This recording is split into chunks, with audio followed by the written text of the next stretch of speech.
ENB awards में UP तक की धूम, बेस्ट इलेक्शन कवरेज और बेस्ट रीजनल वेबसाइट के जीते अवार्ड्स। आपका बहुत बहुत शुक्रिया। तेजिंदर पाल सिंह बग्गा ने अपनी दो पहचान बनाई है। एक, उन्होंने ट्विटर प्रोफाइल पर पीएम मोदी के साथ फोटो लगाई हुई है जिसमें मोदी का हाथ बग्गा के कंधे पर है। दूसरी, बीजेपी के विरोधियों के खिलाफ अपमानजनक टिप्पणी करना, मारपीट करना, झूठी जानकारी देकर गुमराह करना। कश्मीर, केजरीवाल, राहुल गांधी बग्गा की हिंसक राजनीति के तीन प्रमुख चेहरे रहे हैं। राहुल गांधी बग्गा की राजनीति के सबसे लेटेस्ट शिकार है। राहुल गांधी सीएनएन की पत्रकार रह चुकी महिला मित्र की शादी में काठमांडू गए हुए थे। शादी समारोह का एक वीडियो बग्गा ने ट्विटर पर पोस्ट किया और कैंपेन ऐसा चलाया जैसे राहुल गांधी मौज मस्ती करने विदेश गए हुए हैं। तेजिंदर बग्गा बीजेपी की ट्रोल आर्मी के बड़े सिपाही माने जाते हैं। अभी बग्गा की गिरफ्तारी जिस वजह से हुई है उसके पीछे है केजरीवाल और कश्मीर फाइल्स का राजनीतिक विवाद। बीजेपी शासित राज्यों ने कश्मीर फाइल्स को टैक्स फ्री किया था, केजरीवाल ने मना कर दिया। यहीं से बग्गा और केजरीवाल में अदावत शुरू हुई। केजरीवाल के बयान का बीजेपी और बग्गा ने कश्मीरी पंडितों के खिलाफ बताकर खूब हंगामा मचाया। बग्गा तेजस्वी सूर्य के साथ केजरीवाल के घर के बाहर तोड़फोड़ वाला प्रदर्शन करके आए। आप नेता सनी सिंह ने बग्गा के खिलाफ बीजेपी के मोहाली में एफआईआर करा दी, जहां अब आम आदमी पार्टी की सरकार है। पंजाब पुलिस दिल्ली आई, बिना दिल्ली पुलिस को बताए घर से गिरफ्तार करके ले गई। गिरफ्तारी के पीछे बग्गा के जिस बयान को आधार बनाया गया है वो उन्होंने ट्विटर प्रोफाइल पर पिन किया हुआ है। अगर तुम्हें लगता है कि झूठे केस करके डरा लोगे तो ये तुम्हारी गलतफहमी है। जितनी ताकत है ना उतने केस दर्ज कर, फिर भी तुम्हारी पोल इसी तरीके से खोलता रहूंगा। ऐसा होता नहीं है जैसे बग्गा की गिरफ्तारी पर हुआ। ये जबरदस्ती अंदर घुस गए, इन्होंने उसको खींच के घसीटना शुरू कर दिया।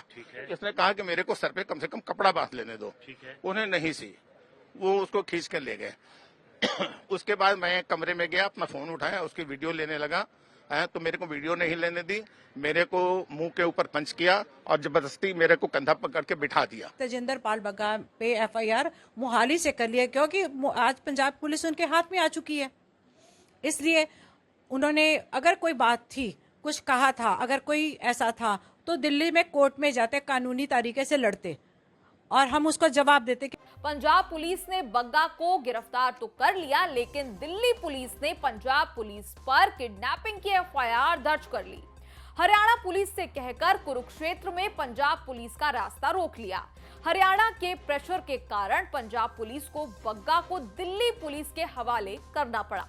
बग्गा ने अपने छोटे से राजनीतिक जीवन में बहुत बार गिरफ्तारी झेली है, लेकिन केजरीवाल के चक्कर में ही गिरफ्तारी ने राजनीति में उनका कद बहुत ऊपर कर दिया है। बग्गा ने विवादों से ही नाम इतना ऊंचा कर लिया कि वो अब बीजेपी के सम्मानित नेता बन गए हैं। बीजेपी युवा मोर्चा के सचिव हैं, दिल्ली बीजेपी के प्रवक्ता हैं। बीजेपी के बड़े नेताओं से मिलना मिलाना, उठना बैठना है। कुल मिलाकर राजनीति जबरदस्त चल रही है। अब तक चुनावी राजनीति में बग्गा का खाता नहीं खुला है। 2020 में दिल्ली की हरिनगर सीट से पहला टिकट भी कटते कटते बचा था। चुनाव तो लड़े लेकिन जीत नहीं पाए। विरोधियों को सबक सिखाने के लिए हिंसा बग्गा का राजनीतिक चरित्र रहा है। बग्गा के विवादों का पहला मास्टर स्ट्रोक था जाने माने वकील प्रशांत भूषण पर हमला।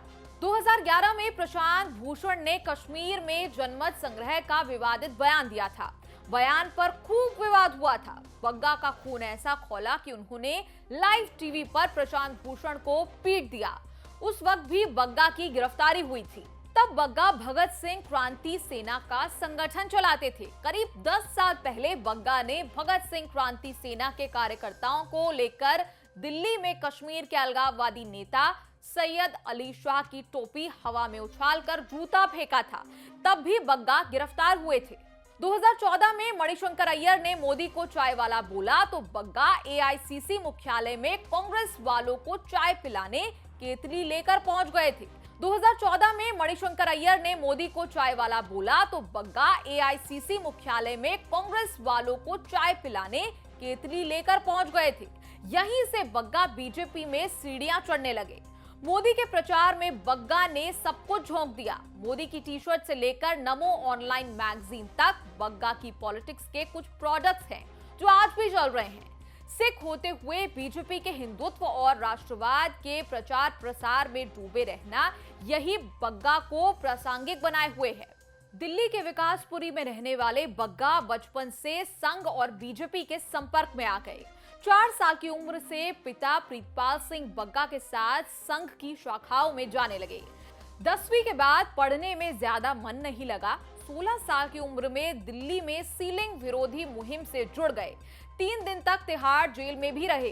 23 साल होते होते बग्गा बीजेपी युवा मोर्चा में आ गए थे। करीब 34-35 साल की उम्र में विधानसभा का टिकट मिला तो बग्गा ने कहा कि 20 साल राजनीति में घिसने का इनाम मिला है। वैसे पंजाब में आपकी सरकार बनने के बाद पंजाब पुलिस कुछ ज्यादा ही एक्शन में आई है। आए दिन दिल्ली के दौरे कर रही है। आज केजरीवाल विरोधी तेजिंदर पाल सिंह बग्गा का गिरफ्तारी वाला ऑपरेशन किया।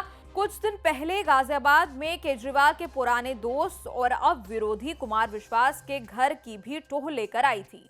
मान केजरीवाल की सेवा और स्वामी भक्ति पंजाब पुलिस से ही करा रही है। इस वीडियो पर आपकी क्या है राय? कमेंट्स पर लिखकर जरूर बताएं और देखते रहिए न्यूज़ तक।